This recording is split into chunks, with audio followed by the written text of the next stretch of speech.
Hi there, and welcome to Fantasy for the Ages, the show where father and son sit down and talk about fantasy books. I'm the son of that equation, Zach. And I'm the father, Jim. We're glad to have you with us here today as we cover three more excellent chapters from The Fires of Heaven, Book 5 of The Wheel of Time. Woo! Not only are we glad you're listening, but we have Carrie with us in the Discord today. So, whoop, whoop, Hi. she's a first time reader who's current enough that she can actually be with us on the live recording and not leave after the announcements. So great to have you with us today. Awesome. Uh, Zach, I want to check in with you. I hmm can't help but notice things look a little different around you. What's going on? Uh, yeah. Oh dear. Zzz. Oh, did you really go there? I had to. Come on. So, i- if you happen to know what time we're putting this together and whereabouts I live, you may know that there's been some inclement weather. I've been going under an ice storm this past week, which hasn't been too bad. I had a couple days off of work. The problem is that it took out a lot of power lines and a lot of trees, and I haven't had power for like 4 days. Ugh. Uh, it's been a while. Luckily, Rach has some family that lives not too far away, so we're currently staying with her aunt. Um, at least while we're waiting for power to come back, so we can do things like have heat, not freeze our dog, uh, have lights. Lights are good, Lights are and important. I my hear personal that. favorite, a nice hot shower because we still have water Uh, working, but no hot water. what Um, about your refrigerator? Did you get all that stuff over to her aunt's uh, place too? no, we had to toss most of what was left. Granted, Oh, we had kind of gotten to the end of our food planning and hadn't gone shopping again yet. So there okay. wasn't too much actually that we lost. We like half a carton of eggs, half a thing of milk. Hey, those eggs, man. That's expensive stuff these days. I That's a mean, crime. Oh no. they were going to go bad eventually, anyways. Well, we're certainly glad you're still able to find a way to get online with us here today. Absolutely. So if I sound a little weird, it's because I am in a different setup. I'm even using an entirely different computer than normal. Um, but I am still here, committed to having this time with y'all. So, as opposed to if you sound a little weird, it's just because you're weird, because that's what I'm normally usually just happens. weird, yeah. Right. Okay. How are you doing, Dad? I don't have your problems. I'm Hmm. doing much better. In fact, I finally got rid of one of my other problems. The new green screen came. So, big, wide, beautiful picture now. Woohoo! No more sides of the room poking in. It's delightful. And I have another green screen that I have to get to use sometime now because I think Ah, you could use it in your setting. Your camera, I don't think, has as wide a throw as mine hmm. does. So, You don't think my getting yeah, it various wouldn't backgrounds work that there. I change? mean, we want to see the deer anyways, but I mean, now we they're get that headless. we get that they are now. We get that new green screen to your house though. It'd be one more thing that Rolly can get in trouble for Oh, he'll knocking it over, absolutely eat it. you know. He's being sweet, just laying here now. That's good. That's good. Well, we certainly hope that your issues with power and stuff ease up soon. Texas isn't built for that kind of weather. We aren't having that kind of weather now. It's February here. We've got flowers starting to come up. We did have a cold snap last week, but it's just normal weather now, which means it's raining and in the 50s. So much better.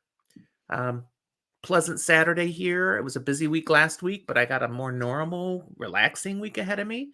I actually hope to do some extra content for the site, for our YouTube Ooh. channel. Just throw some of my smaller episodes out that I haven't had time for a week or so. But today, it's just fun to sit here and talk with you. And of course, that means I got to drink something. Yes, Yeah, but I'm boring today. It's just Usquai. That's all I'm drinking. just. Just Usquai. And it's not even a full glass because that would be bad. I mean, that would generally not be recommended for most people, let alone someone of your age. that, wait a second. What are you talking about ageism here and all? Yes, Carrie, this is Usquai. Also translated as you just put it in the Discord. You are correct. It's the American version, not the Scotch version or any other special Kentucky version. It's just American Usquai. I intended to make a Watt tail, but I ran out of time because I'm making So my you slow put the cooked first spaghetti component sauce. in, and then you didn't do anything else in there. Right, I didn't do anything else. I had to prep my spaghetti sauce, which is going to cook all through the afternoon, and it needed to get done before I got on with you here today. So ran out of time. Oh well. Are you drinking anything? You're not in your own home, so Nothing exciting currently. As we have moved into did you look for February a liquor now, it cabinet? is. Oh, I know where it is. Um, and I And have no one's some home right patience now, with you said. currently. Um, but it's February, which means it is wine month. I'll be doing some wine cocktails and such. Ah, I brought a bottle of rosé that's just sitting. Maybe I'll open it when we get to some later content, but not currently. Currently, I'm just having some Propel because I can. somewhat? Propel. Propel? Is that one of these caffeine things or what? No, it's like Gatorade. Oh, I'm like Propel, like I'm it's, like, you know, this has been putting around all for a those while. It's stimulants into just you. like, do we drink it very often? No. I've But never every had a now and then I'm Propel. like, So, that's false. what? I've never had a I know it's Propel. false because I used to specifically actually ask for these at DDF meets. Um, Okay. Doesn't mean I because drink I them. would go so fast between things that I just wouldn't eat or drink. And so this was at least some electrolytes. And I know once or twice you would stop by and end up drinking one. Oh man, I don't remember that. But again, you said I'm old, so maybe I'm I sure forgot it's already. not remarkable, and it really is nothing remarkable. But I'm Okay. also sure you've tasted one. All right. All right. Let's move on to a couple other notes. Actually, I think I just have one more note. Other than the random reminder that with a Watt episode, this is spoiler light again. So if you are a first time reader watching or listening to this episode, if you've read this far, you are in a safe space. We're not going to ruin anything beyond this. We're going to hint at a few things that'll come that are based on things in these 3 chapters, but we're not going to give you any answers, and you'll figure that out Hmm. later. We will have a spoiler room at the At end, the end. and it's very clearly highlighted, so you can leave when that hits. You don't want anything spoiled about the future. Okay, the other thing then is just a note. Scheduling realities have made it that it's been a few episodes since we did our last Watt recording. A So, couple. yeah. So, what are you reading now, Zach? Time has gone by. So there's been a couple of things. First off, I finished The Heir of Navron. Oh, Um, okay. so the Raya Revelations trilogy, that's all done. Very good. And I've started, oh goodness, what's it actually called? Uh, Red Red Seas Under Red Skies, the second book in the Gentleman Bastards. Ah, okay. I haven't read those yet. I also, because that's all what I've been listening to, what I've Hmm. started reading and such. I last night just finished. It's on screen here. Joe Abercrombie's The Blade Itself, first book in the first Law trilogy. And I just enjoyed it. brief. I'm looking Okay. forward to getting into the second. I'd But love that's to not get you what I've on a started book yet. blast for that one. One of those really short episodes, 5 I'm minutes or sure something less. like that could probably be arranged. Maybe once I have power. Yeah, we might wait for that. However, I did then, with not much else to do today, decided to read some and have about 3 pages left in Grave Peril. Um, Yes. Oh, so I that one is just so much barely better. finished, or just barely did not finish. Like I Yep. wanted to, and instead was like, I guess I should set up to record. Right.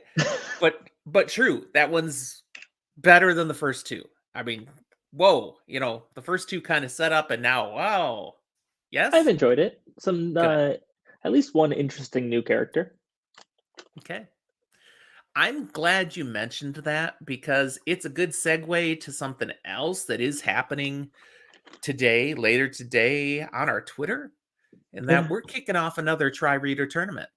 Fantastic. Fantology isn't up to doing one in February. They're too busy with other things, and we've been alternating months. So we're taking February and they can have March. They think they'll be ready then.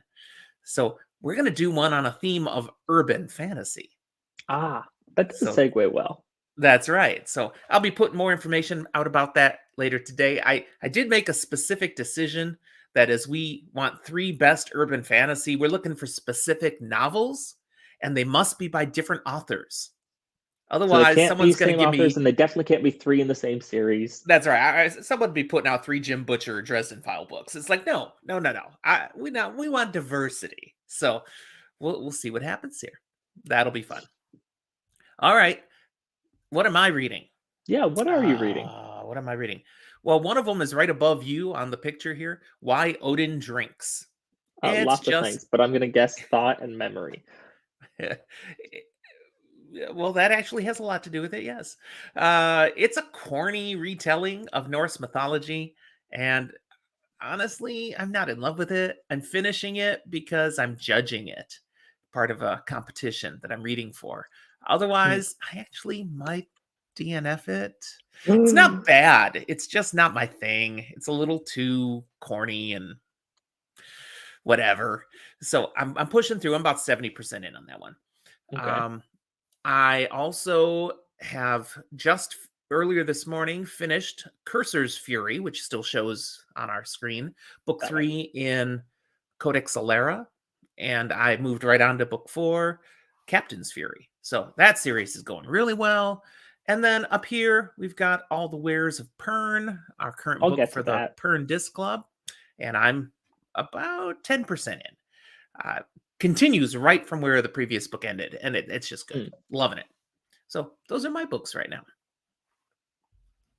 All right, now we know what we're reading. Now let's talk about what we've read before. Yes, And the have book that we read actually multiple are here for times. today. Yes, The Fires of Heaven. We're starting at chapter 16 today, called An Unexpected Offer, as we find ourselves still with Nynaeve and Elayne during their adventures in Amadisha. It's the morning after our last chapter, where Nynaeve visited with Egwene and Tel'aran'rhiod and discovered this big secret or big discovery about Elaida. Oh, The yeah, Amerlin that whole seed. thing where she's the Amerlin now. This is bad. Yeah. Not surprisingly, Nynaeve, the rest of the night, had nightmares. I mean, who I wouldn't, would right? too. Yeah. Oh, man. Nynaeve actually came out of the world of dreams right away and then went back to sleep. So when she's awake now in the morning, she's got scratches on her neck that she treated with some ointment she'd gotten back at Rhonda McCura's house. Otherwise, they'd be much more sore than they are now. But it's significant that it's noted these scratches on her neck, which she told Elayne she got while exploring the tower's grounds after her meeting with Egwene. And that's a lie. Yeah, they're Egwene's fault, are they not? Well, one could say they're Nynaeve's own fault. They're not. Explain, Zach. How'd she get those scratches? Egwene did this. What, was a good old cat fight? Yeah. No, Egwene did the same sort of stuff that she learned from the wise ones with whole manifesting nightmarish things and causing stuff. Right. And she was scaring the dickens out of Nynaeve. Just Quite happened to also effectively. hurt her a little in the process. Just a little bit. Give her a reminder of how dangerous the world of dreams really is. Which, on the one hand, is fair. On the other hand, we saw that wasn't Egwene's motivations. It wasn't to protect Nynaeve, it was to protect herself. So, Right. I find it humorous that when Nynaeve lies to Elayne about it, she gets a bad taste in her mouth, which is tied back to that thing she had with Egwene when she wasn't being honest, and Egwene made her experience the taste of a bad thing that Nynaeve used to give to people for lying. It just all kind of comes around. We learn now with Nynaeve and Elayne both waking up, kind of talking about the day and what do we do now, that there's a new plan. Okay, they're no longer going to Tar Valon. That is off the menu because Elaida, What is the new plan? Where are they going instead? Current plan? Maybe let's head towards Tyr. That seems like And that, a good yeah, idea. that makes sense. Why is that a good idea? A couple of reasons. Most notably, they don't really like Aes Sedai. They're not going to be super stoked, and there's not going to be a formal presence of Aes Sedai there. There are a couple of other places that could be options, not really that Nynaeve and Elayne have in their mind, Hmm. especially because Tyr is a place that is familiar to them now, especially Sure. since Rand's occupation. Yep. It ought to be a safer place for them than many other locations they could be. Now, they're having a little disagreement on just how they will get to Tyr. Elayne, she wants to get rid of this carriage that they've been using. As soon as they take it as far as the Elder, it's a river here Mhm. through Amadisha, figuring we can hop onto a boat at that point that's heading downriver.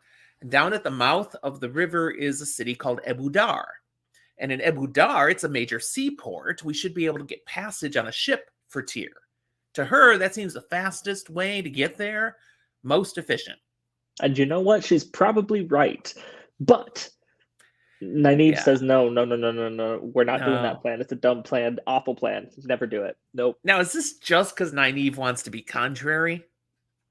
I mean, a little, but she's got personal reasons to be contrary. Yeah, please illuminate. What does Nynaeve have against a plan that involves a boat? Yeah, she gets super seasick. Oh, so bad, so bad. Zach, how eager are you to go halibut fishing again? I could go, actually. Yeah. With some Dramamine in advance. I mean, I don't get that seasick. It was one time in a small boat in very big swells, and you were right there with me puking Yeah, off the mind you, we side. were both up chucking. It was a bad rocky And day. Yes, neither of us typically get seasick. So, like, correct. But oh, the memories. So yeah, she doesn't really want to go on a boat, but she's convincing herself there's more to her rationale because she wants to take the carriage still and maintain their masquerade and go straight across country to Tyr, thinking it gives them the chance to uncover the secret gathering of Blue Ajah that's out there somewhere. that's just tip of her tongue, back of the brain. She saw it, but she can't remember it. And Yeah, she's got this clue, this name, and yeah, still can't pull it up. So let's just blindly wander across and maybe we'll stumble into it. Elaine's not really buying it. She knows Nynaeve just doesn't want to get on a boat, but it would make more sense. So this is a debate they're having. One more side point is mentioned here as they're getting Mhm. ready for their day, and that's the reminder that Nynaeve has asked Brigida to be watching for Moghedien. Correct. And Elayne knows this. She's like, is that really a good idea? Now, regardless of whether it was or wasn't, it highlights the point that, dang, these girls have a lot of people looking for them. Yeah, they have to watch out for now Tower Aes Sedai that apparently work for Elida and their agents, but also the Mm-hmm. Black Ajah, and Mm-hmm. specifically Black Ajah that we know about, who know about them and are actively hunting them, plus Forsaken, at least one who is actively pissed at you. Yeah, man. Sucks to be them right now. Yeah, seriously. Yeah. Humorously, in the background of the wariness they have to have, they're sitting right in the middle of Amadisha, the home of the White Cloaks. Yeah, it's a weird Any of moment where, whom. like, the closest enemy are these white cloaks and are also probably the least concerning. But if they were to actually discover they're White Tower trained, they're Aes Sedai or Aes Sedai Light, or however you want to describe it, Right.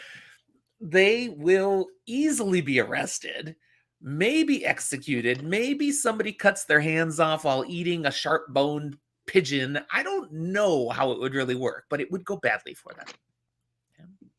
So they are continuing their aliases. Elayne playing the Lady Moralyn, a high lady of Kyrian, and Nynaeve, her lady's maid, Nana. Having put themselves together For the day, the women now leave the room, head down to the common room to get some breakfast. They are seated at a small table. The innkeeper, the mistress of the house, comes and seats them at a little table for themselves. But apart from all the others in the room, there's various groups of men enjoying their breakfast in this inn's common room as well. Regardless of being off to the side, private little table, one of the men gets up and walks over to them. Uh-oh. Seems to notice something. Now, they don't notice him coming over. They're just focused Nope. on their food. And he walks right up and he's literally like, I thought it was you, Elayne. What? What is this? Okay, who is this? Who's walked up to them? Galad, her Ah, stepbrother. right. We haven't Half-brother? heard this All name of in the quite above. a while. What was the last context we heard Galad mentioned in? Do you remember? It wasn't this book. It's back further. Last context, I believe. I don't remember if we heard exactly what had happened when Kerfuffle at the tower had happened, but we had heard he had been talking to some White Cloaks and basically had been handed the White Cloak Manifesto. Yes, exactly. And he hadn't been spending as much time on the island anymore of Tarvalon. He was across the bridge in one of those little towns where the White Cloaks hang out. Well, it turns out, after that chaos took place at the White Tower, Galad joined the Children of the Light. So he's standing there in a full uniform, not only of a Child of the Light, but an officer. He's an officer in the freaking White Cloaks. But you know what? No one pulls off the white like he does. Elayne is like, what the heck, dude? And he says, hey, it seemed like the right thing to do. That is a very telling phrase for him to say that. It's also The a right very Galad thing thing to do. say. Yes. And why is he here now in Amadisha? Well, he was part of those White Cloaks up there around Tarvalon then, and they were called back. Like we've already heard, a lot of White Cloaks have been called back to Amadisha. Mhm. So he's with a force up there that's under Eamon Valda, and they get recruited back, and he comes with them. He's part of the White Cloaks now. Now, why is he an officer? Well, apparently Valda said, hey, you've got experience, man. You're a heck of a swordsman. You know how to lead people. He's looking at him as Andorran royalty and also warder trained. It's like, doesn't really matter where you got the experience. You're worthy of being an officer. Yeah. Boom. On the one hand, it's based in merit. On the other hand, that merit has ties to blood, and it's kind of like nepotism without it being directly. It's some of what he can do and some of who he knows. Undeniably, I'd go with that. As the conversation continues to take place, we pick up various nuggets of information here. Gawain and Galad had discovered that Elayne was not off doing penance on a farm, as Swan Sanche had allowed them to think. And he's also like, that woman had no business involving you in Aes Sedai stuff, like is obviously going on again. So glad that that's done with, so he thinks. Galad has not shared his decision to join the White Cloaks with Queen Morghese. I wonder Find that out. why. It's not like the White He Cloaks were says he's just been literally too busy. causing civil unrest with one faction for her and one faction against her. But that's ancient history. He actually says, I'm not so sure she'd be unhappy. I mean, she's continued to ban having Aes Sedai around, and it's looking like that ban may become law. She's not happy with the White Tower. Well, neither are we. White Cloaks are against the Aes Sedai, too. And while that's totally valid, that doesn't mean she likes White Cloaks, buddy.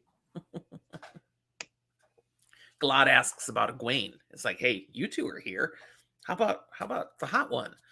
If we're reminded here, both he and his brother Gawain are sweet on Egwene.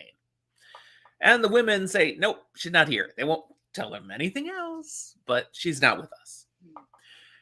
They learn Gawain stayed up north, but no specific details about him.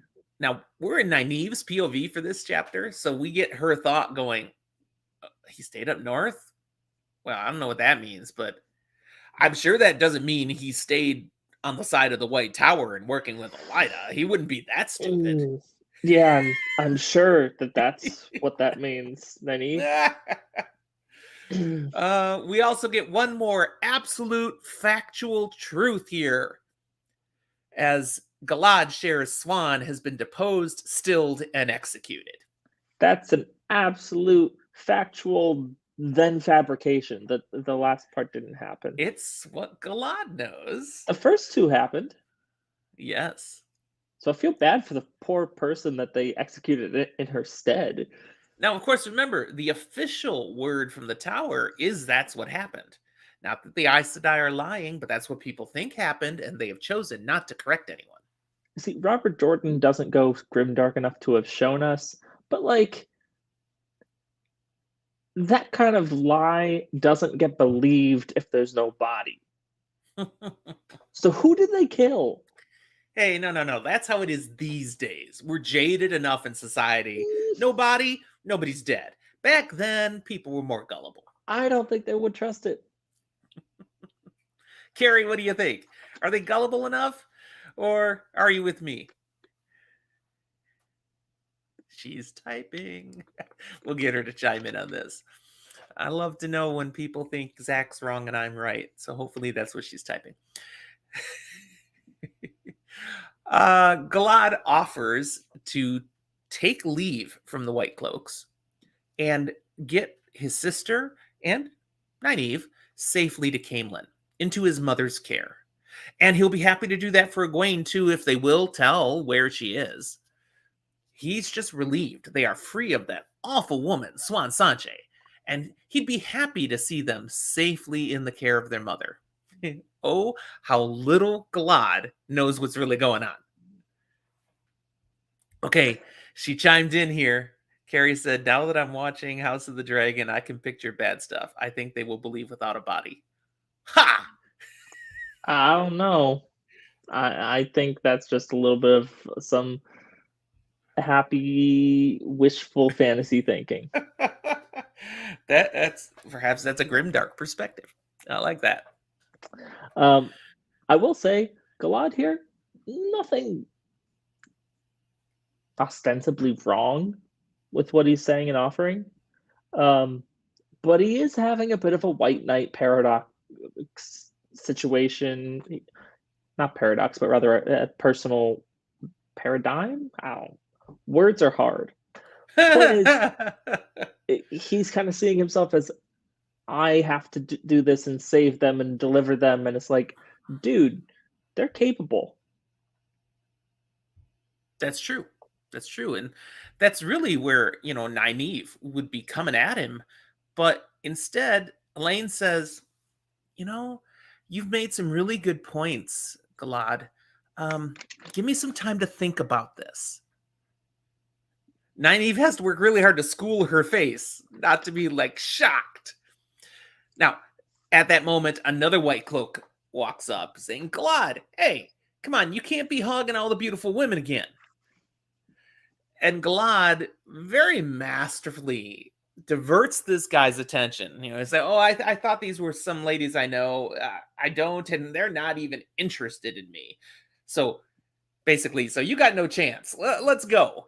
And it gets off they go. He lies. That's a big deal, actually. He lies. Apparently. And granted, some of what he said, actually, none of what he said was actually a direct lie. Really.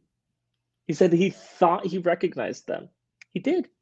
right. He also said that they're not interested in him. That's also true. That is true. So, did he lie or did he Aes Sedai? Oh, that is a massive insult to a White Cloak, to accuse him of Aes Sedaiing. Wow. I mean, that's cold, dude. Right. With Galad out of the picture, then Elayne turns on her arrogant noble charm and innkeeper, mistress, lady, whatever calls her, and says, I need my driver and footman immediately. We will be leaving. Nana, settle the bill. And Elayne heads upstairs. And Nynaeve's like, what just happened? By the way, summon our driver and footman. Who is she talking about? Yeah, it's Tom and Julian. Right. Nynaeve's baffled, but okay, pays their bill. They're all good. And then follows Elayne upstairs and finds her in their room packing furiously in a bit of a panic. Just stuff We it need to over in the leave. trunk. We need to leave. Yeah. What's the issue? Why is she so panicked? Because Elayne knows Galad and knows that if he believes it is the good and right thing to do, he will absolutely deliver them to Camelin, whether they want to go or not. That's a great point. There's another factor involved here, though. As bad as that is, Elayne also knows, okay, he made this promise to get us out of here, to deliver us safely. Now, I didn't answer right away and didn't take him up on it. As he's walking away and has time in his hands, it's going to cross his mind that he should be turning them in. It's actually illegal that they are here in Amadisha because they are White Tower people. Now, And the right thing to do will be to turn them in. But the right thing to do is to take care of his sister and get her to Camelin. And he's up against two right things to do. And he always does the right thing to do. He can't do both. He's going to combust. realistically, I think if she took a second here and thought about it, she'd be a little less concerned than she is, if only because he displayed an assumption that they are no longer White Tower people. Yes, that would require Elayne to think rationally about her brother Galad. Yeah. And she Rather does than not. understanding what he believes, she understands they are kind of White Tower people and are kind of illegal. Mm-hmm. Yeah. We've learned earlier, though, she has disdain for her brother Galad. She does not respect him. She is irritated by his approach, his black and white approach to life. And all she can think of is this is going to go badly very quickly. We got to I get out of think here. if we were going to be rating Elayne with a Myers-Briggs kind of scale, she'd definitely have that final letter being a J. Oh, solidly. Solidly. So they're footmen and what was the other term we gave them? Footmen and driver show up, Tom and Julian, and they're quickly brought up to speed. Now, Tom knew Galad as a young boy, and he comments, I thought I saw Galad. I mean, I wasn't sure it was him, but in a white cloak outfit. And I was like, well, that wouldn't completely shock me from what he remembers of his character as a young man. And Elayne turns on him and says, did Galad recognize you? By which we get the reveal that Elayne officially remembers Tom was the court bard when she was a child. We had that incident chapters ago where she got all drunk and she's fawning over him, and it came out she remembered him, but it hadn't been addressed in a sober light. Well, and she actually played it like she didn't remember any of that. She was drunk and it's gone. Yeah, it's not gone. So here's the reveal. And she says, yeah, ever since Tan Chico, I've known. And he's like, no. He didn't see me. We're good. So the question now becomes, how do we get out of town with Galad not noticing? Because he might be keeping an eye on things. Unfortunately, if they were to just leave as they came, it would be rather conspicuous. They are the only fancy coach in the stable yard. They're the only coach of any kind in the stable yard. There is a back entrance. They could maybe go out through the back alley, not with the coach, but just, they could go out on their own. But again, maybe sneak. Maybe people would be watching for that too. Julian suggests, well, if it's this Galad guy you're worried about, I'd sneak up on him, bash him on the head, and everybody can get away, and I'll catch up with you. That's not necessarily an option either, as we think about the fact that Galad's not helpless. Not to say that Julian's not capable, but I don't like his odds. And let's go with the fact of, okay, you're going to attack a white cloak officer in the middle of a town full of white cloaks? That Yeah, might not be it's a just good not the decision either. smartest. So, yeah, these options aren't good. They just keep talking about, well, how about this option? How about this option? And they're not coming up with any good ones. No. But one of the things that they have said eventually triggers an idea for Nynaeve. And she's like, wait a second, I've got it. We sneak out of town, use the back way, avoid detection, and we get out of Sienda, this town they're in, go back to Master Luca's menagerie. Ah, yes, the menagerie. They offered, invited Elayne to become a patron. We'll take them up on it now. She can become a patron of the show. We'll just explain we changed our mind and we'll travel along with you as your patrons. Sounds like a good possible plan. It's the best they've got for now. Sure. Tom and Julian, to execute this plan, are told, you guys go out ahead, just like you're going out to enjoy the town. We're going to be here for the night. That's what we'll use as a cover story. The lady is tired. We're just going to rest. You guys leave like you have free time, but here's some money. Give some money. Go find some other transportation for us, another wagon or carriage or something, a little less conspicuous than the one we had, and we'll meet you outside of town. So the guys aren't thrilled to leave the ladies, but they go following instructions. Now, Elayne and Nynaeve talking. Elayne is like, Nynaeve, this is brilliant.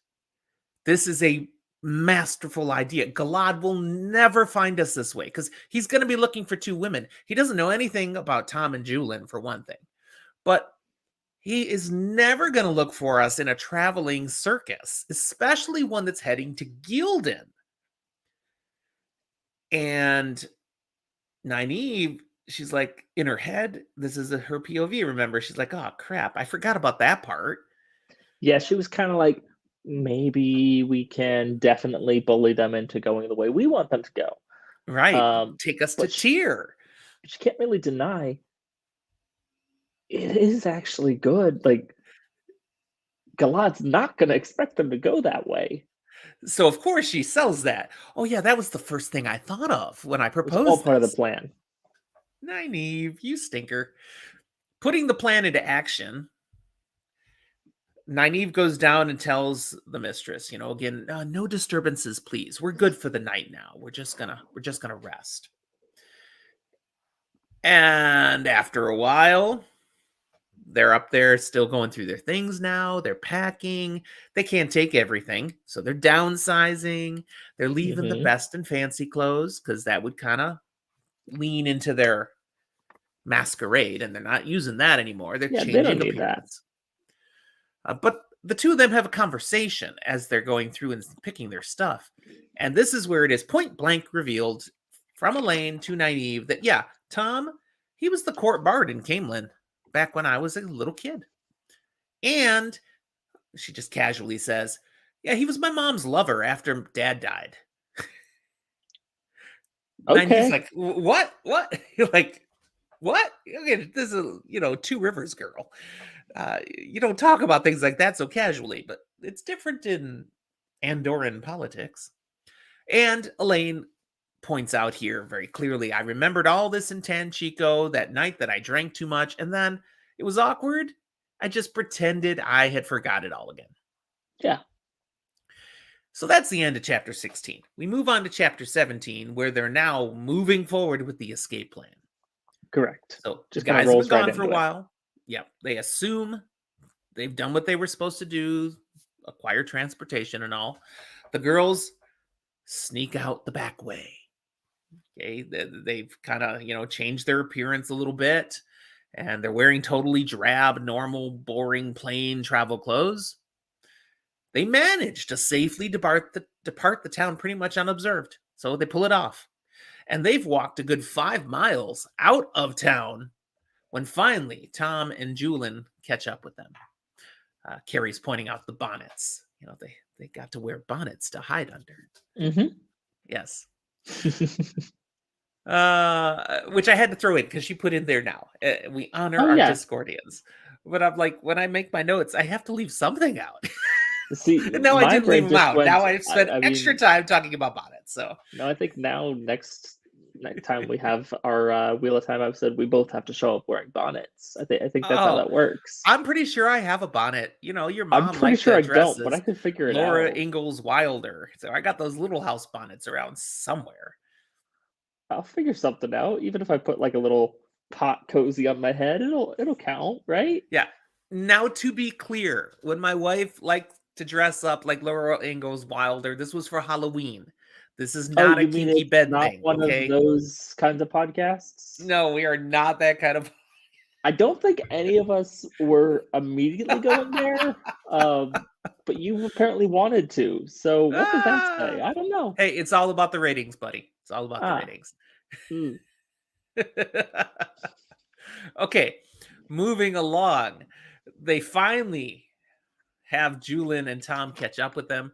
Tom is driving a big old wagon now, uh, like a tinker wagon. So it's Hmm. not just a bed of stuff. I mean, it's something they could like The sleep in, whole even, you Oregon know? Trail. It's a mobile home. That's what he's got. But it's not a tinker wagon. It's not painted all these garish colors. It's all just one plain drab color. Julian is still riding his horse. Honestly, the ladies look at him going, you were supposed to sneak out too, not make like I'm leaving. And it's like, no, no, no, no. You got to understand, if we just walked away or even just hung out and did nothing unusual, that would have made more of a stir when you guys are sleeping. We had a free evening.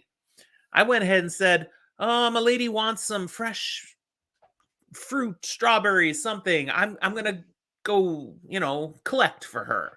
That's something boring. They won't remember that. So that's why I have my horse. Okay, cool. Hey, if it works, it works. It works.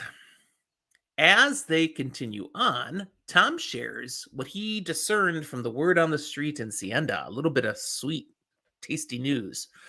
Pedron Nile is trying to unite the nations against Rand as a false dragon.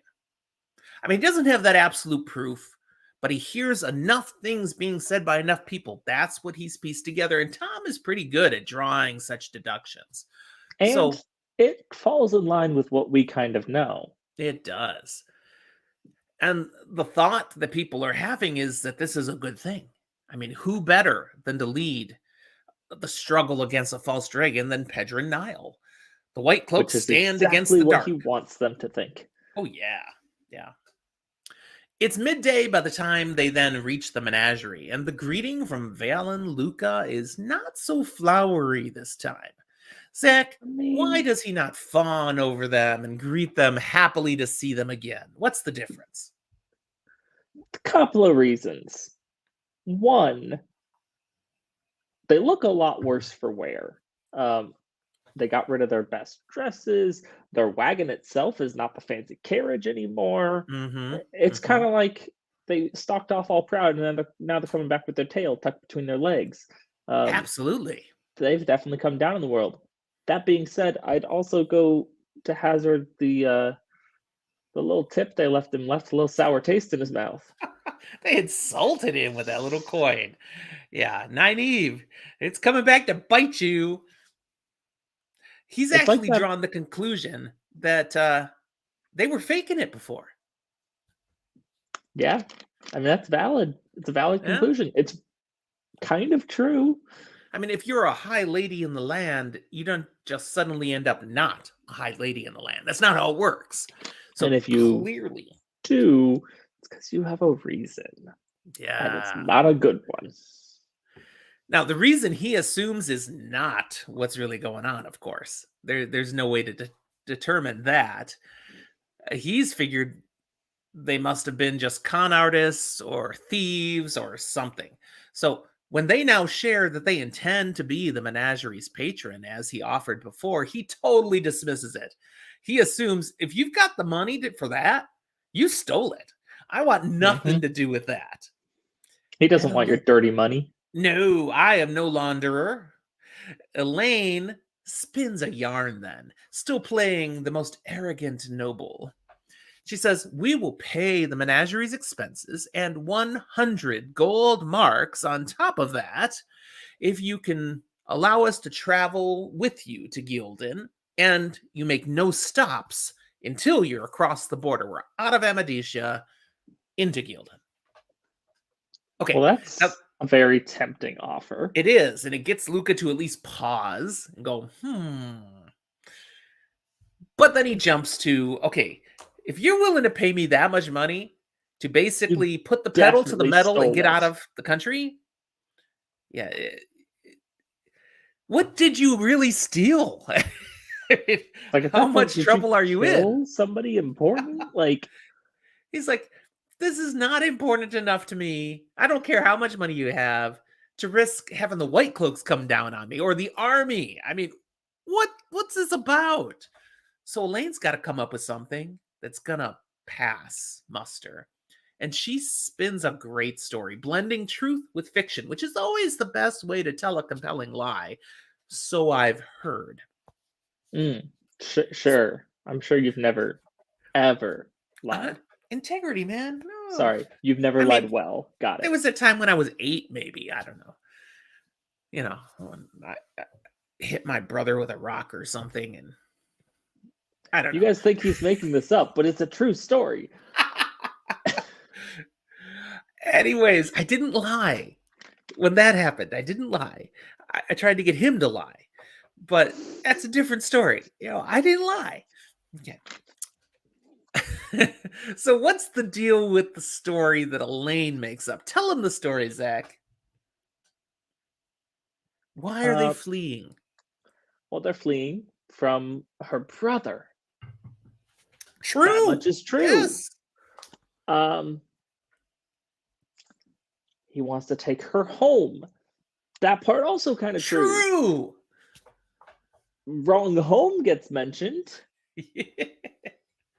because she says Kyrian, not Camelin. So, but we're sticking with what we told them previously that it was a Kyrian and Noble. That's This right. Don't trip keeping over that your story. story plots. Yeah, and then we add in this part that it's because there's an arranged marriage.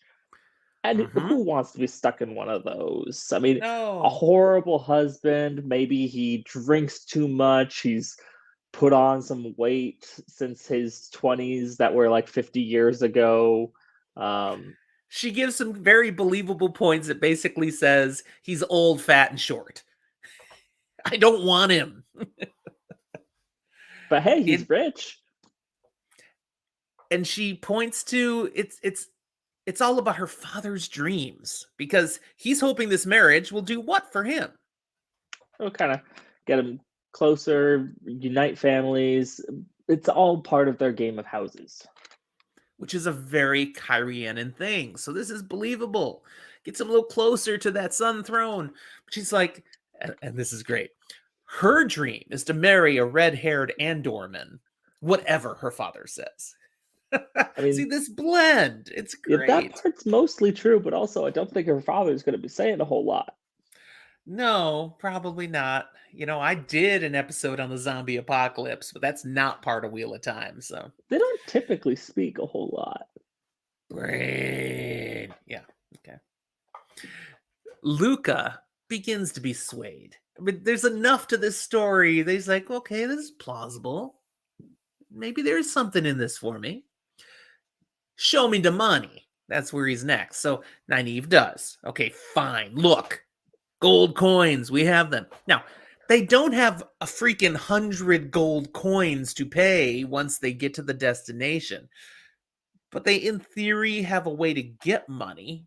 You remember what they have with them? Things that may or may not be valid at this point. They That's have they have letters of writ, basically.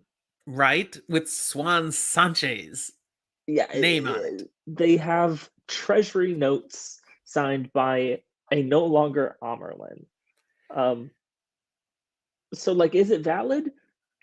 It should be technically. Will they want to cash those in anywhere ever? No. So, I guess they're just gonna deal with that later.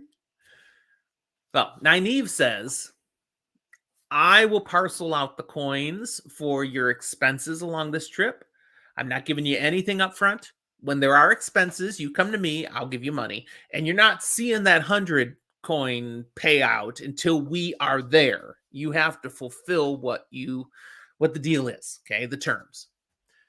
But Luca says, okay, if we're going to do this, you can't just travel along. Nobody just travels along with a menagerie. That won't work. Everyone here has a job. So what are you going to do? I mean, I can put you to work, I guess, like shoveling the crap from the animals. We always need people to do that. And I don't think that's going to work for our people. Tom Nah, right they've away. got way too much pride for that. Yeah, Tom steps up and starts showing off some of his skills. It's like, I can juggle, and I got jugglers, but of course Tom is juggling 6, then 8, then 10 things, and Luca's like, oh, well, that's not bad. And of course Tom mentions, oh, and I throw knives, I do a little magic as he pulls something out of Luca's ear, Yeah, sleight of hand magic, not that Aes Sedai scary stuff. Right. So Luca is convinced. Okay, that'll work for this guy. He's got skills. We can put an act together there. What about the rest of you? Now, Elayne looks over at what is quickly identified as a high tightrope, a high wire Hmm. stretched across between two poles, and she's like, "What about that?" And she goes over and climbs up the ladder to show she can do that. Now, Luca's like, "Okay, wait, no, you don't need to climb. It doesn't have to be shoveling poop, okay? We'll come up with something else. You don't need to go up there." He's picturing she's going to break her neck. Both the guys, Tom and Julian, are like, kind of like, oh, what are you doing? This is nerve wracking.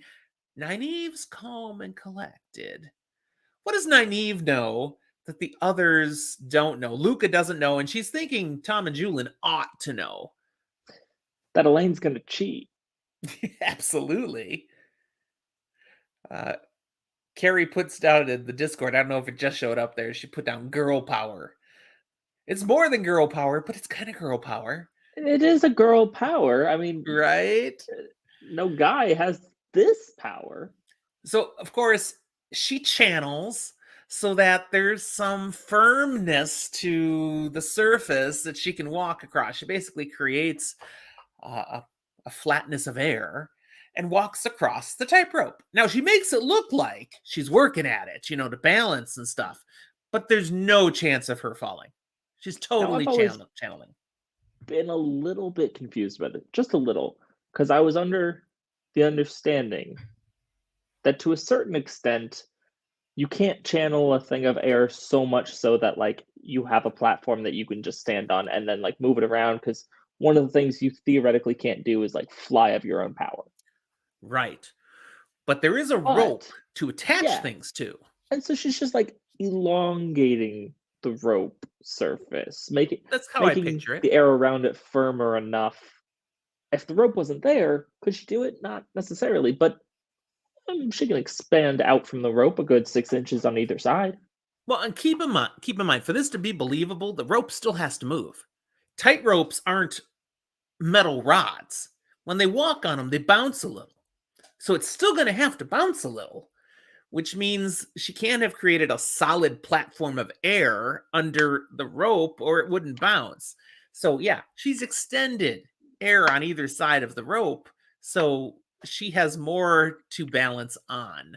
And it still goes up and down with it. It's connected to the rope. Absolutely.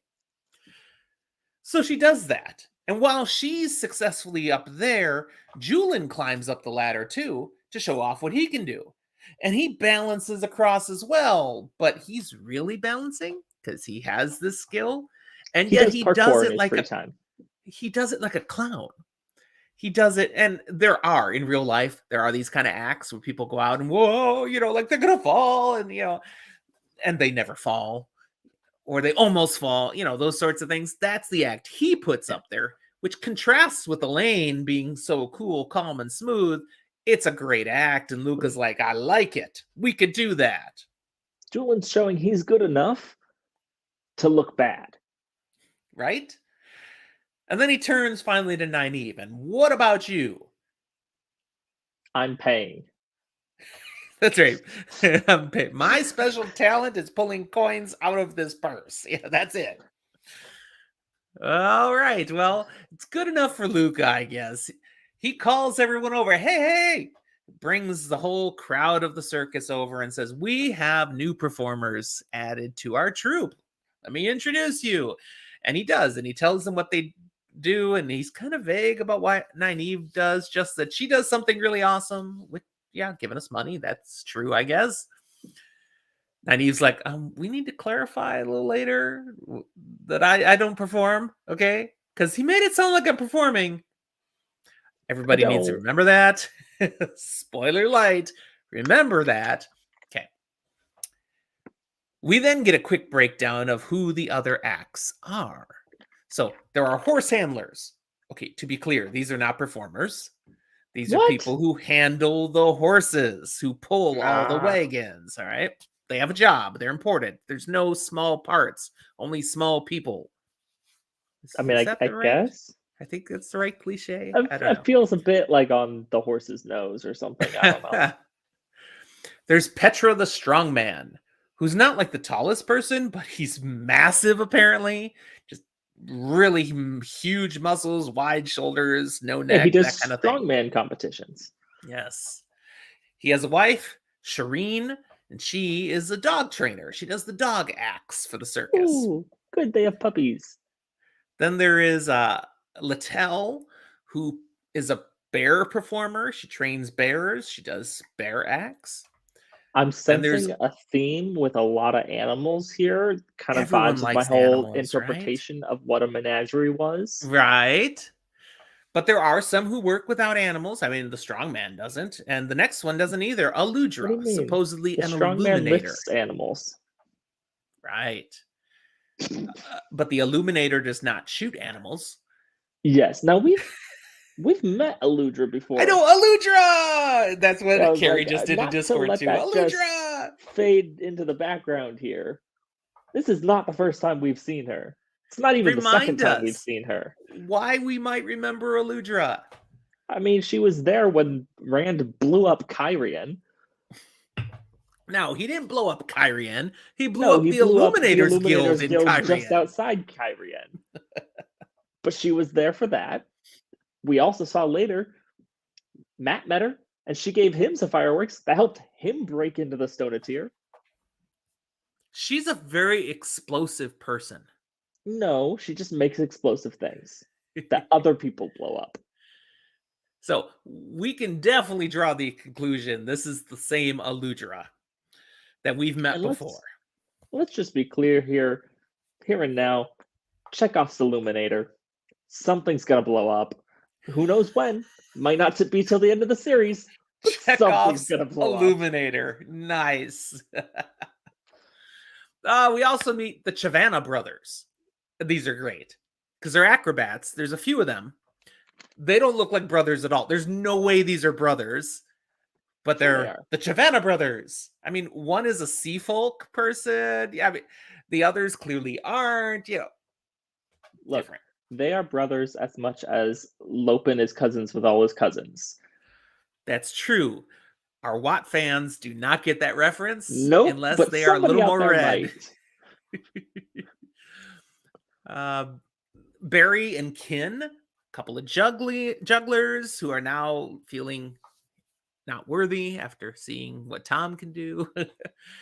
And Sarandon, the trainer of the boar horses. Ah, yes, the boar horses who demolish taverns.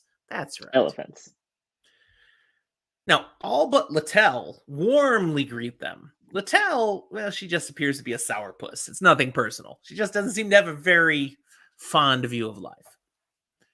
I mean, she works with bearers all the time. I mean, I feel like she has to be a certain level of surly to train them.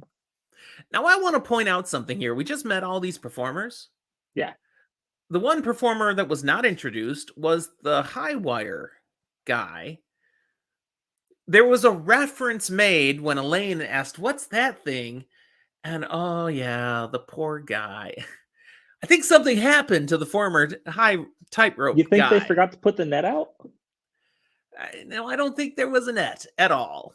And I think the guy maybe isn't there anymore I for mean, he may have just reasons. been paralyzed and had to get left behind in the place where the boar horses went through. That Heck, could maybe it be. had nothing to do with the high wire. Granted, if they're let's just follow this logic out here. It's going to get real depressing real fast. Hmm. If they're set up here, this high wire's been set up. They were traveling. This is not something that travels set up. You have to put it up. It doesn't always stay and it's ready to go away. But Elayne just climbed up and went doing it, meaning it was up and ready. But if they don't have someone who does the high wire, the accident happened here because the high wire got set up and used. So he They fell should be off looking here, and probably there's a mound somewhere where a he was shallow buried. grave somewhere. Exactly. If it's set up and they don't have a guy, what happened here? This is very recent. It's a little fresh. Maybe this is why Littell is so sour. It was her Was her- boyfriend. Yeah.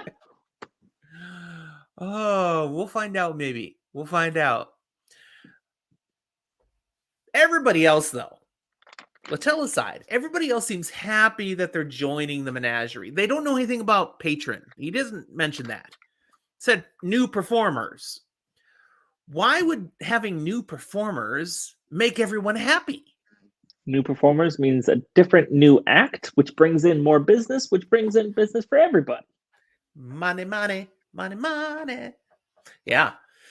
Now, Nynaeve notes as they, welcome, hey, glad to see you, glad to meet you, that Sarandon, the one who oversees the boar horses, has a significant slurred manner of speech. Very recognizable to Nynaeve. Because She's what? Shan-Chan. Absolutely. She is absolutely a Shan-Chan woman. So they settle into the camp. And a lot of these people invite them, hey, come join us for dinner. Hey, would you like to have some tea? Hey, let's get together and chat. They're very friendly, but they decline all of those invitations. What did you say?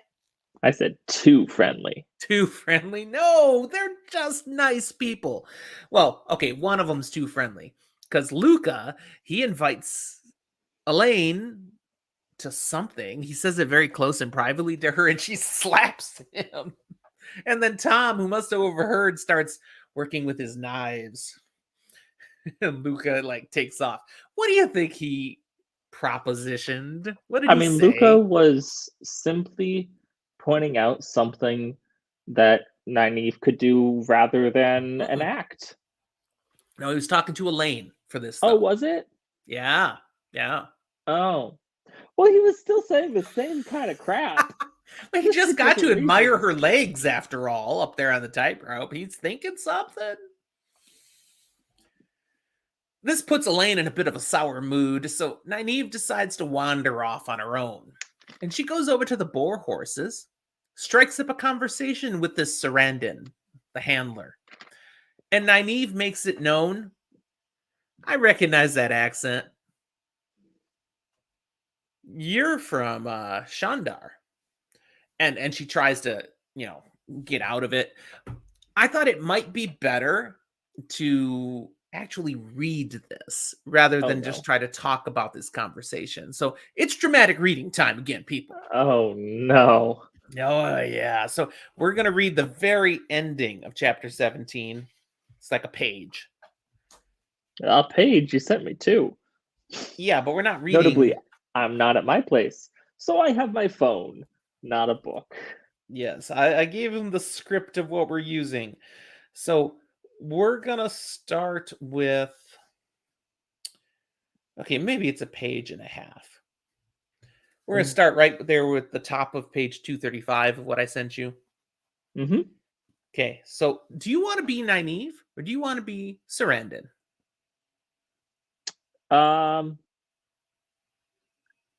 I want to see you try and do your best Shan-Chan accent. No, really? You're the one in Texas, dude. Come on. I'm the one who could probably do it better. I want to see you do it.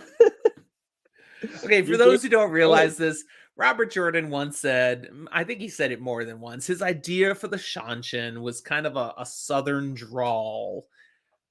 I lived in the South for a while. I spent 5 years in New Orleans, but I do not have a southern drawl. So I'll try, and you're gonna think it's awful. Okay, so start with Nynaeve's question, and we'll mostly just stick to the dialogue.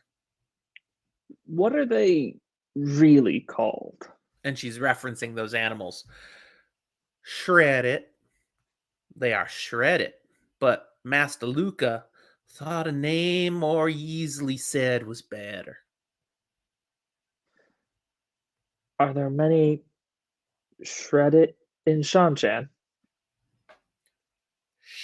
Shanchan? Where's that? Shredded are from Shara, as I am. I have never heard of. Perhaps you've seen Shara, Crandon, but I doubt it. You are Shanchan. Unless I missed my guess, you were part of the invasion on Toman Head, left behind after Falmouth. Oh, And then there's a and then there's third another person in this character. conversation, but we only have 2 people here, so I don't know what your plan for this was. I forgot that Elayne's in here too. Oh, that's funny. Okay, you get to do 2 characters. Special guest. I want a different. One. I want a different voice for Elayne. Come on, you got to do 2 different characters now. There's no Get your doubt. nose up in the air. We heard Shanchan accents in Falmouth, Crandon. We will not hurt you. Sorry, but that was good. You good? That was good. Okay. Last time you heard that, I was very drunk. Oh, okay. I'm going to try to read now. Very few people I have met know anything approaching the truth of the return or Falma. I've heard 100 tales, each more fanciful than the last, but never the truth. As well for me, I was left behind, and many of the shredded also. These 3 were all I could gather. I do not know what happened to the rest. The bull is mare, the cow Sanet, and the calf Naren. She is not Saret's. Is that what you did? Train Sreddit? Or were you a Soldom? I was tested, as all girls are, but I could do nothing with the Adam. I was glad to be chosen to work with Shredded. They are magnificent animals. You know a great deal to know of Soldam and Damane. I have encountered no one before who knows of them. And then there's a bunch of It's a lot of narrative exposition information there. that reminds us of what we About- know about Adam and Damane and all that stuff about So Shanchan. remind me, what are Adams? Those are the collars that they put on people who can channel, which allow a Soldam to control the Damane. What are Force Damane? them. And what are Damane? Damane are the ones who wear a collar, who can channel and There be we forced go. as slaves, basically, or good boy, except they're all women, so good girl. Gotcha. So it's shock collars for channelers. Pretty much. That's awful. It's terrible. Absolutely. And it's the backbone power of the Shanchan Empire. Granted, I will say here and now, I'm not a huge fan of shock collars for dogs. And so Rolly that thanks colors you my for view. that. He probably does. Yes. All right. Next page. Nynaeve's talking. We know a little, but we want to know more. You would do well to answer our questions truthfully. I promise that nothing will happen to you. I will protect you if need be. You are a high lady of this land, just as you told Luca. I did not realize. I just lost a ear pod. Oh my goodness. The worse. I lost We're an a hot AirPod, mess today. and then I lost my page. Pull up the picture; it'll be faster. It closed on me. What page are we on? 236. Oh, So good, if you're because I was following along totally at going the home wrong in the place. big hardcover copy of Fires of Heaven, page 236. And you're better off with a picture on your phone. How sad is that? Okay. So here she was, and she's saying, uh, I did not realize. Forgive me, high lady. I submit myself to you. And we do need to give the description that she kissed the ground in front of Elayne's feet. Get up! Get up! Stand on your feet, Corandon. No one requires people to behave that way in this land, not even a ruler. I will teach you the proper way to behave in return for your answers to our questions. Yes, high lady. It will be as you say. I am yours. Yeah, good enough. Okay, Sarandon, Corandon. Which one is it? Potato, potato? I don't know. You're the one who has the book who could probably look it up Oh, okay. I'll look it up. because I can't. No, I can't look at. Oh, okay. It does have pronunciations of some things. I take it back. Which is why I said Brigitte earlier, by the way. I looked up the pronunciation. It It's is not Brigitte. Brigitte. It's Brigitte. Yep. Woo! Vindication, validation, all those Wait, things. wait. That's how I wanted to say it, I thought. No, I thought we were saying Brigitte because that's how you wanted to no, say it. Brigitte's always been mine. Oh, this is hilarious. Sarandon didn't warrant getting mentioned in here. So, oh well. I'm sure All it's right. out there. We move on to our last chapter for today, and this is a short little thing for us. It's called The goody. Hound of Darkness. We're leaving this bunch behind. We're going to go find out what's been going on with the Black Ajah that's out on the loose since Tanchico. So, contrary to the name, it may or may not have anything to do with Dark Hounds. Correct. We come upon Leandrin returning to a house in, get this, Amador, the freaking capital of Amadisha, the power base of the Children of the Light. That That's sounds where about they right. are. Let's be real here. We've already seen Pat and Fane in this place. We've also seen a Murdrol in this place already. Like, I'm not that surprised that Black Ajah are here now too. Like, Well, there you go. There you the go. shadow is ubiquitous. Now, the house that they're at, it belonged to a merchant who is also a dark friend, and so is his wife. They decided to crash here. By the way, it didn't go well for the merchant because he didn't like, oh, come on in, my friends. The house is yours. No, he got all arrogant and stuff, and I think it was Tamael went off on him and did something nasty, and now he's just whimpering in his bed and nobody can touch him without him going, ow, bad touch, bad touch. Yeah, dark friends Pain, aren't friends pain. to each other. No. And they usually view themselves as more important than someone they meet unless they have direct evidence and proof that they should be kissing the feet of the person in front of them so as to not die. Right. So they've taken over this house, and as Leandra comes in, it's clear the servants are terrified of her. They'll do whatever she needs, and they're trying not to attract her ire. So there's stuff that's gone on, clearly. The merchant's wife is there, and she says, there's a visitor here to see you, I think from Tarvalan. She's upstairs with the others.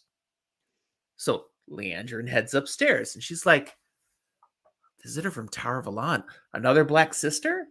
Because it could be. And we hear, this is actually a Leandrin POV. So we get this, yeah, we don't get many of those. But we get in her mind here this knowledge that when she fled the White Tower, it was on orders, and 12 sisters came with her, but she only knew one of them was Black Ajah before they left. The rest were like, ta-da, surprise, I'm Black Ajah. You know, they all were part of the same group now. So there could be another one from the White Tower coming who is another black sister coming to join them or bring a message. It's all possible. So as she's heading up there, she's also thinking about maybe we're getting reinforced because there were 13 of us. Now there's only 11. Where did they lose two sisters? I mean, one might have like basically balefired another out of existence on accident or something. There was something weird with balefire and consuming oneself or something. That's not the right place. I'm going to come back to Oh, that. we're talking the two back in tier? Yes. We're Two going were all the way caught. back there. All the way back there. That's the two that are missing. Oh, Because we okay. get confirmation in Leanne's thoughts here that the one who might have gotten balefired, messed up with the balefire Did rod, not. nope, she's She's still still around. here. She's still fine. here. She survived. And Roly enters the episode. Awesome. Love it. Did not like that one of them didn't get balefired, apparently. Apparently, Wanted that he one really gone. wanted them to get balefire. Gone. Absolutely. Or he knows this chapter is called a hound and you need representation. Here I am. That is also possible. So there is still 11 of them, Leandrin and 10 others. Okay, this is what we now know from her thoughts.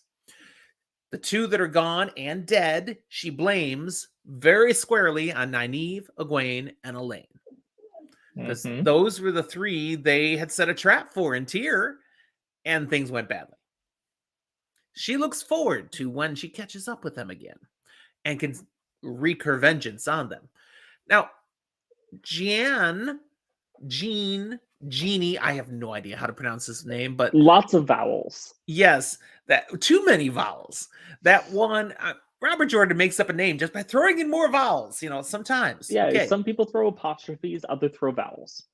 He does both. Come on. Sometimes. This name doesn't have it, but, Tel Aran Riyadh. There's 2 apostrophes thrown in that one. Come on. Yeah, but that one makes sense. How does that make sense? It could be 3 words. He puts it together with apostrophes. Neither you nor I are confused on how to say that one, and I also do think in the old tongue it is 3 separate words that compile to make World of Dreams, more or less. Okay. Could be. I like the reference that showed up in Discord. So I have to commemorate that with a GIF. So there we go.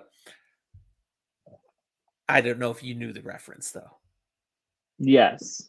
I don't know. Okay. I mean, it's very topical, wheels and everything. Yes. Fortunate even. So, for those who aren't watching visuals and aren't in Discord and have no idea what we're talking about, we should move on. Jean Cade is one of their black sisters. She's the one that is saying, they were in Tanchico. Nynaeve, Egwene, Elayne, they were there too. And Leandrin's dismissed it. Now, why does Jean think they were there? Because she saw them. She didn't actually see all of them. Which one did she see? Yeah, she had a up-close and personal encounter with Nynaeve. She tried to kill Nynaeve. Being the operative word. Yeah, using a wand of balefire that got a little out of control. Yeah.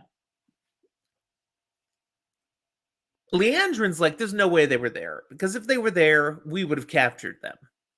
She's confident of that because they keep easily falling for the stupidest of traps.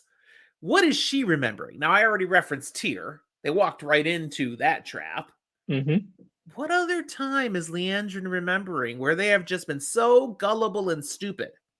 I mean, Leandrin turned them over to the Shanchan even earlier. You've got to come help me. Help Rand. Go through the ways with me. Suckers.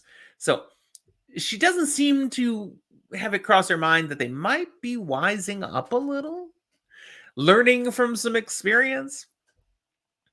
Leandrin might be good to try to learn from experience, as we'll see in a moment, because she goes upstairs And she's startled as she walks into the room where she finds her 10 other sisters.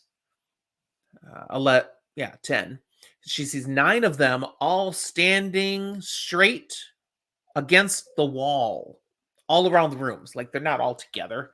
They're all around the perimeter of the room, just standing up straight against the wall. I mean, there's lots of couches, chairs, lounges in this room, and they're all standing. While in the center of the room is whoever this visitor is, being served tea by the 10th of the sisters, Tamael. And then she sees who this visitor is. Mm-hmm. It's Gildan, the Mm. dark friend who was serving in the house they used in Tanchico. The one that always was a little too haughty in Didn't places like she getting shouldn't bossed around as be. much. Yeah, seemed a little arrogant. And honestly, Leandrin sent her for punishments multiple times for being a little too above herself. Mm-hmm. And now she's here? What? Acting like a messenger from Tarvalon? What the heck?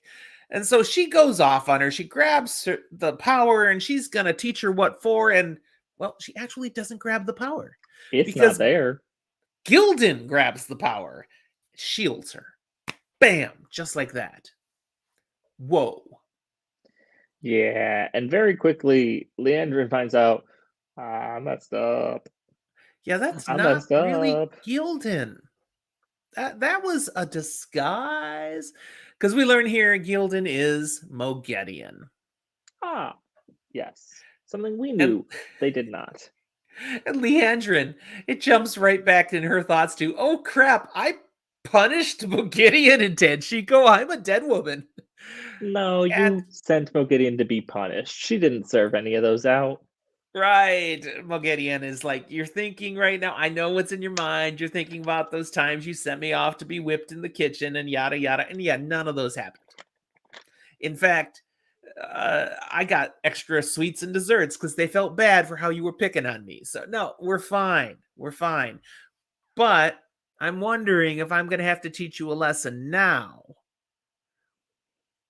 The answer's to probably kind of put you yes. in your place. Yeah, the answer is probably yes. But Leandrin's like, oh, mistress, no, I'm so sorry. And yes, happy to serve, happy to serve. And Mogedian is not buying it. She's like, really? You?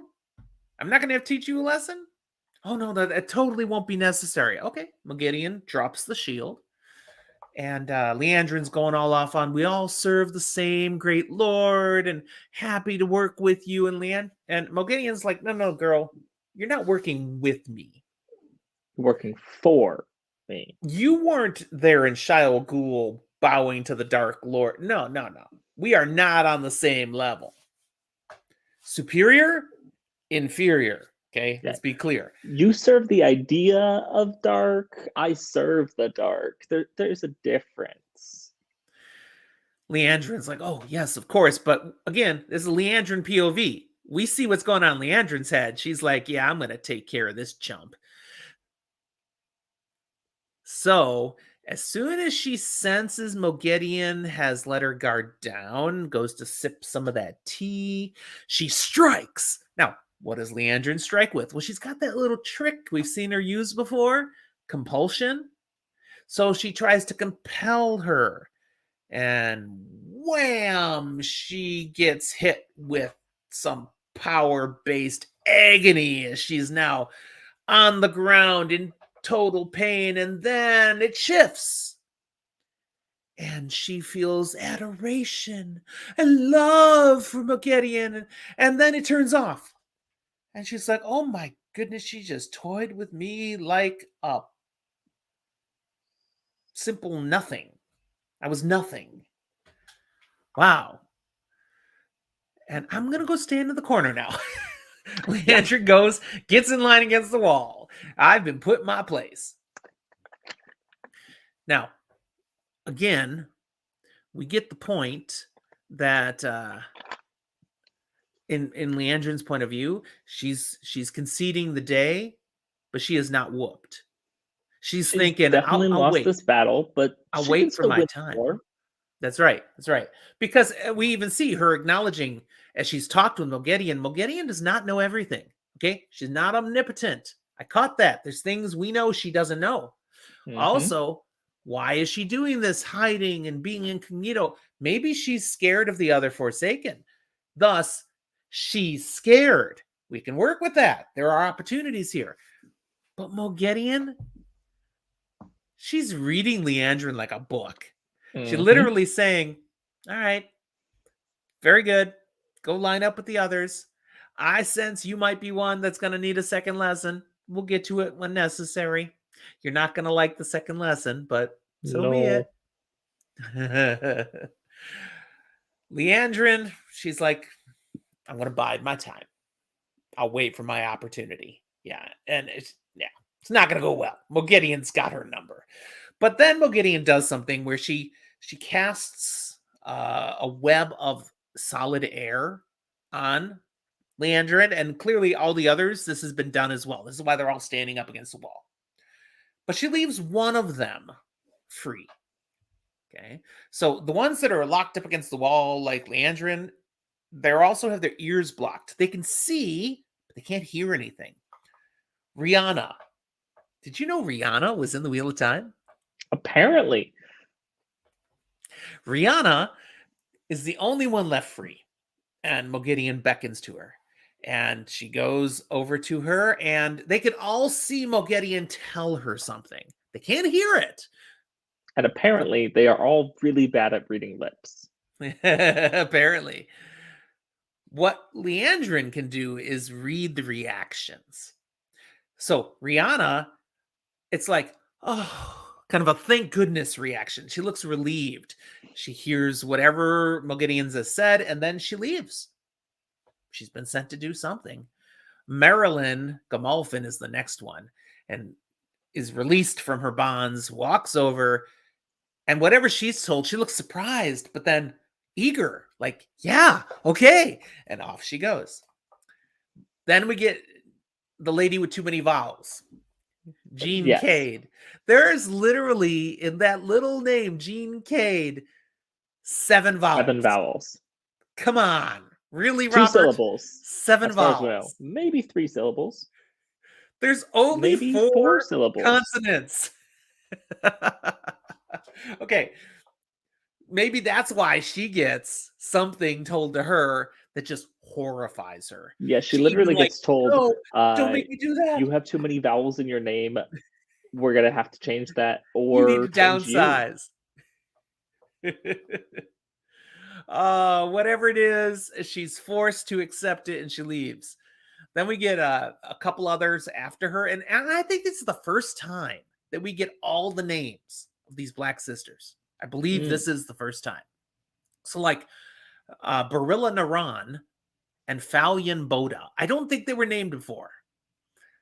Fallion might have been, but not her last name. Yeah, And I the first one, Fallion not at was. all. But whatever they're told, no real reaction. Just they listen, they hear it, they leave. Then Ispan Shafar, whatever she's told, she's practically giddy. She's like, oh, thank you. Oh, that's awesome. I love it. She gets to go kill puppies or something. I don't know. She's a mean person and gets to do something she'll like. I mean, chances are none of these things are fully truthful anyways. That's okay. Whatever the fact, with those 6 gone, Moghedien then releases the other 5. So Leandrin is left with Asni, Tamael Kinderode, Eldrith Jondar, and Kesmel Emery. Or Chesmel Emery. Depends how you want to say that it. makes me feel better. I was like, Or if you are the showrunner for the Wheel of Time, it's effin' Chesmel Emery. I mean, that's fair. Anyways, they all approach, they kneel before her, and she says, you 5 will be staying with me to work toward the most important task, the live capture of one Nynaeve Almira. And Leandrin's like, heck yeah! I hate that woman. We know how Moghedien, to capture her, and we've only done it a bunch of times already. right? Moghedien knows. She shares, Nynaeve has been traveling with another young woman whom I also have some interest in. They were in a village called Sienda the day before yesterday, but after that, they seem to have vanished somehow. So we need to find them, and I want Nynaeve brought to me alive. The hunt is on. Now, again, for Leandrin, this is happy news. She will be happy to temporarily set aside her act of vengeance against Mogideon. I mean, a scrungy, dirty wilder? Heck yes! I will go after this woman. I want her to go down. She just hates Nynaeve. But she will have her own back against Mogideon eventually. That's still in her mind. She just needs to be patient. That's the end of our chapter. It is the end of our content in this episode before we go into the spoiler room.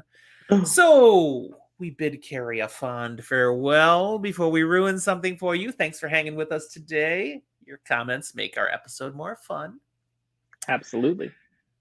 And keep up your reading. We look forward to seeing you in our next episode as we keep moving along through the fires of heaven. Now, let me run. Let's see if I can do this right for once. The spoiler room. Oh, come on! Spoiler room. I don't know why it didn't work this time. I mean, you did it like you always do. No, I did it different this time, and it just wants to run twice. By the way, anybody who listens in audio never knows this happens. I cut all this out. So they just always it's do it one, like you normally and they're do. happy, and that's it. All right, so we're gonna roll, and maybe for once I will win. Admittedly did not bring dice, but I have dice. Well, you, my son, need to beat a 19. I got one of those numbers. A 1? No, I got the other one. But you're still going first. I am. I'm going first. And I'm going to take the low-hanging fruit. I mean, I was tempted to take the one that's a little more fun. The one about Galad in the future. But instead, I'm taking Leandrin in the future. Because it's pretty clearly foreshadowed here. Leandrin is going to come again. She's going to try. She's going to take her shot. And Mogideon knows it's coming. We are going to have a delightful scene in a later book where, Leandrin takes her shot. And Mogideon is not going to miss a beat on this sucker.